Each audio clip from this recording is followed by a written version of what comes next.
هنا في السيتي سنتر بتبقى زحمه جدا.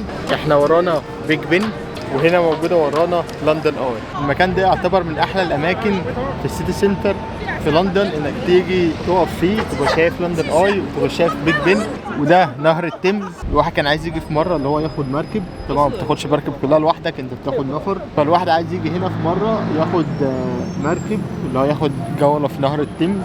كل مره باجي بقول الكلام ده، هاجي اخد مركب واخد جوله والكلام ده كله، بس ما بعملش كده. بس ان شاء الله يعني في مره في الصيف قبل ما الصيف يخلص عايز اجي اخد جوله في النهر هنا. شايفين الزحمه؟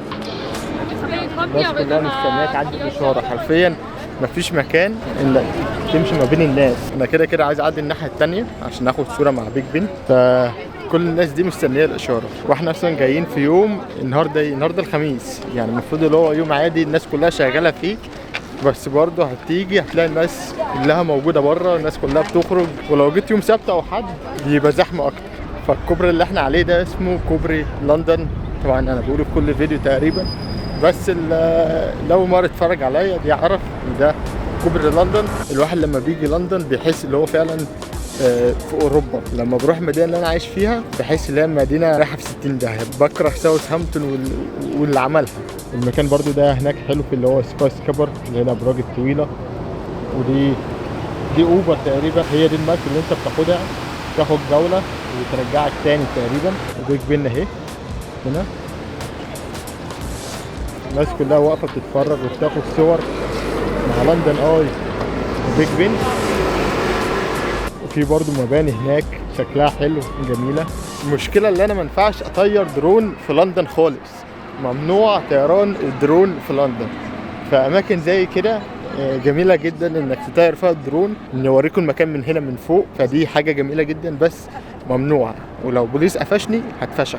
وده بسبب ان في طيارات بتعدي من هنا. يعني في طياره هناك مش عارف انتوا شايفينها ولا لا، بس في طياره موجوده هنا، فهم مانعين طيران الدرون علشان الطيارات ما يحصلهاش حاجه والدرون بتاعتك ما تخبطش في الطياره فتوقعها. فعشان كده هم مانعين الدرون في لندن كلها، يعني اي حته في لندن ممنوع انك تطير فيها درون. احنا عايزين نروح نقف هناك علشان ناخدوا صوره مع بيج بن. احنا جينا المكان هنا، بس مشكله ان الشمس ضاربه هناك فالصوره ما بتطلعش احلى حاجه. المهم الحته اللي ورايا دي قبل الراجل ده ما يجنن صوته وحش اصلا، معموله للناس اللي ماتت في الكورونا، اللي مات من اي حد مات من الكورونا بيجي واحد صاحبه وحد من عيلته بيكتب اسمه على الحيطه هنا، فكل اللي اسمهم على الحيطه دول ميتين من الكورونا.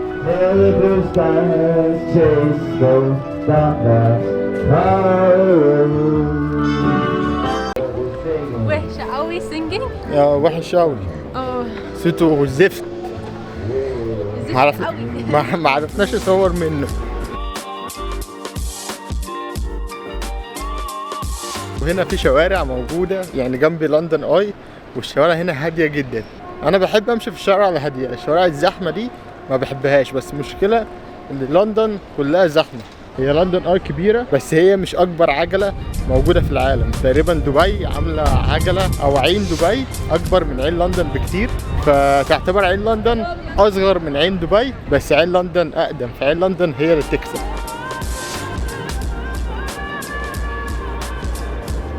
الجو دلوقتي بدأ يغيم، فاحنا هنضطر ان احنا نروح شارع العرب دلوقتي، هنجيب شوية حاجات من هناك، حاجات مهمة، فيلا بينا.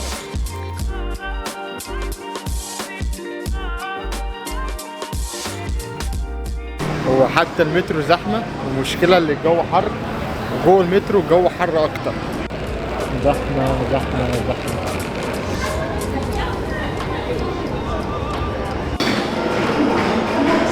مع السلامة. ملحقناش القطر الأولاني، نستنى القطر التاني. الواحد يقعد بقى عشان الواحد تعب. احنا دلوقتي عايزين نروح كوفي شوب نشرب كوباية قهوة.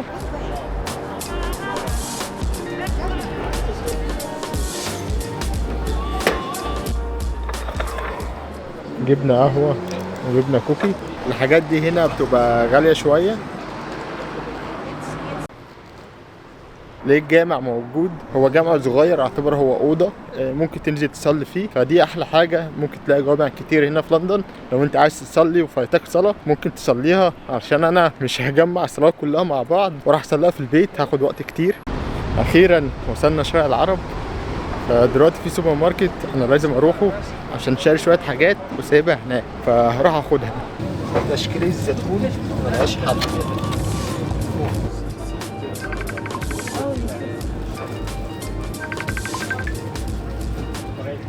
لو انت جاي لندن لازم تجيب صدوق، ده صدوق طبعا في ساوثهامبتون مفيش صدوق، فجبنا شويه صدوق وجبنا شويه حاجات. فدلوقتي المفروض ان احنا رايحين البيت عشان الجو دلوقتي بدأ يليل والوقت اتأخر، فلازم نروح البيت دلوقتي، فيلا بينا. خلاص فاضل لنا حوالي محطة دلوقتي وهنسيب لندن خالص. الواحد زعلان ان هو هيمشي النهارده من لندن. لندن يا جماعة والله يعني بالنسبة لي انا اللي انا عايش في مدينة تانية، لندن جميلة جدا جميلة جدا. هي زحمة ومزعجة شوية، بس في مناظر حلوة، تحس انك يعني بتخلي نفسيتك كويسة. المحطة دي جميلة جدا برضه، اسمها هامرسميث.